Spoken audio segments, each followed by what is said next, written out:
بسم اللہ الرحمن الرحیم۔ ضلع سانگڑ اندرون سندھ مہنگائی، بے روزگاری، بدحالی نے غریبوں کا جینا محال کر دیا ہے۔ یتیم، بیوائیں، مستحق مزدور قسم پرسی کی زندگی بسر کر رہے ہیں۔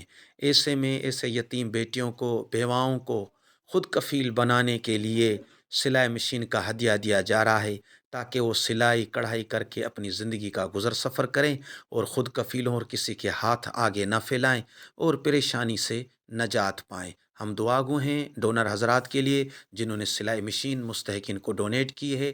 اللہ انہیں آباد و شاد فرمائے، ان کے کاروبار روزگار میں برکت عنایت فرمائے، آمین۔